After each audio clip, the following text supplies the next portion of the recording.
శత్రువులు ఎందుకు ఉంటారంటే ఉంటారు, ఖచ్చితంగా ఉంటారు.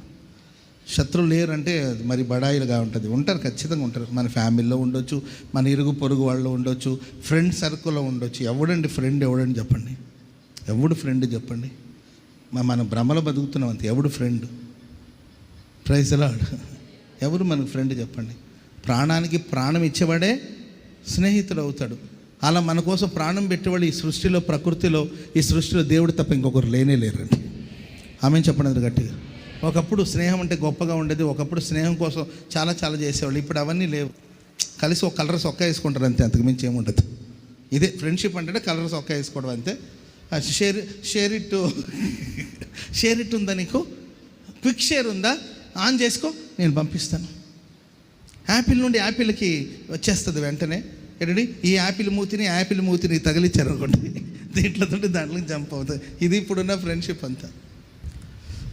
ప్రైజ్ ది లార్డ్, హల్లెలూయా. ఒకడేదో వాడు బాధని ఎట్టోట బయటికి వెళ్తేనే మనకు ఫ్రీ అవుతుంది. గ్యాస్ట్రిక్ వచ్చినప్పుడు స్టమక్ ఉబ్బరంగా ఉంటుంది. ఆ తేపు వచ్చేదాకా అట్లా ఇట్లా నడిచి ఇట్లా అయినా చేస్తే అది కొంచెం అనవసరము అప్పుడు ఎంత హాయిగా ఉంటుందో. అది ఆ ఫీల్డ్లో వెళ్ళిన వాళ్ళకి తెలుస్తుంది ఆ బాధ. గ్యాస్ట్రిక్ లేని వాళ్ళకి తెలియదండి. సరే, దాన్ని ఏదో ఒక రూపంలో వాళ్ళు బయట పెట్టారనుకోండి. వాడు ఫీలింగ్, నా మనసంతా వేదనగా ఉంది, జీవితం అంతా అయోమయంగా ఉంది, గాఢాంధకారపు లోయలో సంచరిస్తున్నాను అని ఏదో మొత్తం మీద రైమింగ్తో ఒక కొటేషన్ ఏదో ఒకటి పెట్టాడండి. వాడు ఫ్రెండ్ దాన్ని చూసి వాడు ఏమన్నాడు, రేరా ఏమైందిరా, ఏమైనా ప్రాబ్లం అనాలి కదండి. కొటేషన్ బలవదు కానీ, అర్థమైందండి, కొటేషన్ బాగుంది కానీ నాకు షేర్ చేయాలి. అర్థమైందండి. ఆడ కొటేషన్ పెట్టాడు. వాడికి ఎంతో పెయిన్ కష్టం ఉంటే కదా వాడు పెట్టాడు. ఒక ఫ్రెండ్గా నువ్వేం చేయాలరా, నీ సమస్య ఏందిరా నీ బాధ ఏందిరా, ఏదన్నా నా వల్ల ఏదైనా సహాయం ఇది కాదండి చెయ్యాలి. ఇది చేయకపోగా అర్థమైందండి, అది బాగుంది కానీ నాకు పంపించు అంటాడు. ఇలాంటి స్నేహం లోపల కల్మషమైన మనుషులు. Praise the lord. చెప్పండి గట్టిగా, హల్లెలూయా, హల్లెలూయా. ప్రేమైన వాళ్ళరా, ప్రభు చూస్తున్నాడు. హిజ్కియా రాజుకు వ్యతిరేకంగా ఏంటండి, అష్షూరు చేసిన రంకెలు కానీ, ఆయన చేసిన కార్యాలను కానీ మేబీ మనుషులు ఒకవేళ చూడకపోయినా ప్రభు చూస్తూ ఉన్నాడండి. దేవుడు అన్నాడు, ఇదిగో నీ వచ్చిన దారి తిరిగి వెళతావు. నీకు ఎవడైనా శత్రువు ఉన్నాడు అనుకోండి, వాడు వచ్చిన దారిని వాడు పోతాడు అంతే అన్నాడు. వచ్చిన దారి పోతాడని చెప్పండి పక్కన వాళ్ళు చూస్తే. దేవుడు మళ్ళీ ఇస్తాడు. Praise the lord. వాళ్ళే పోతారు. ఆమేన్. పోతారు, మీరు ఏం కంగారు పడద్దు.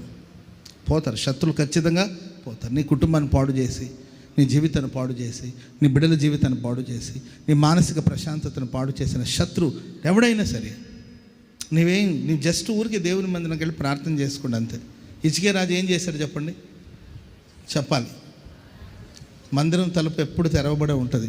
ప్రార్థన పర్పస్ మీద ఎప్పుడైనా రావచ్చు. నిద్రపోదాం అంటే మాత్రం ఇక్కడ ఉంచరు అంతేగాని, ప్రార్థన చేసుకోవడానికి వస్తే మీకు అవకాశాలు ఇస్తారు. ఏ సమస్య వచ్చినా పరుగున వచ్చి దేవుని మందిలో సాగిలపడి ప్రార్థన చేసుకోండి.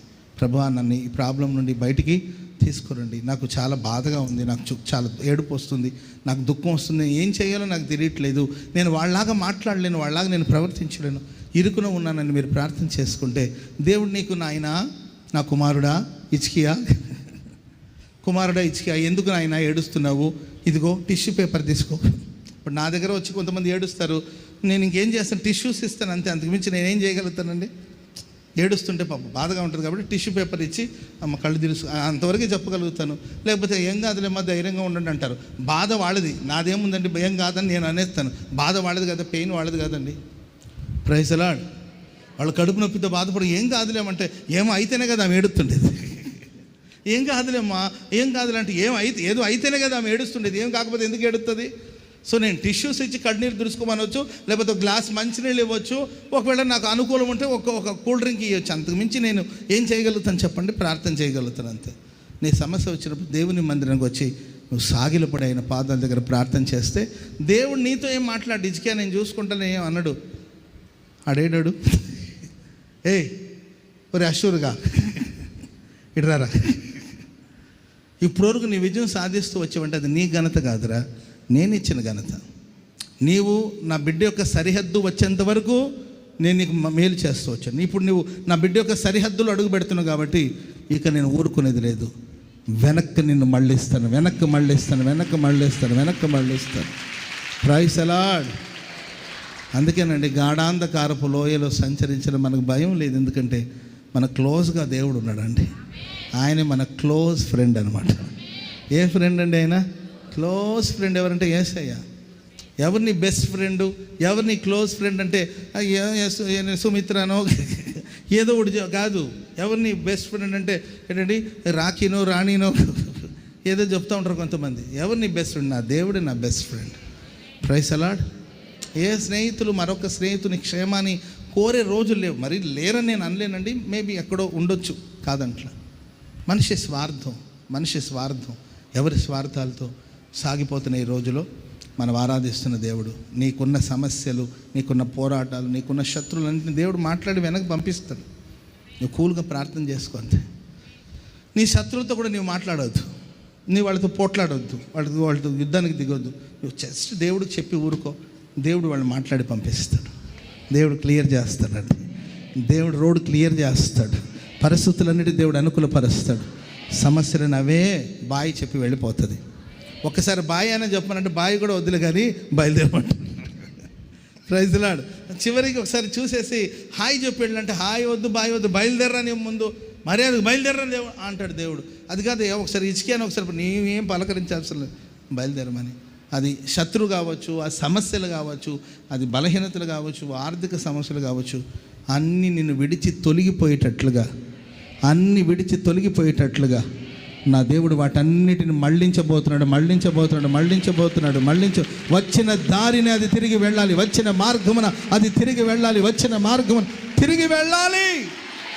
వెళ్ళాలి. యేసు నామములో తొలగిపోవాలి యేసు నామములో. ఆమేన్.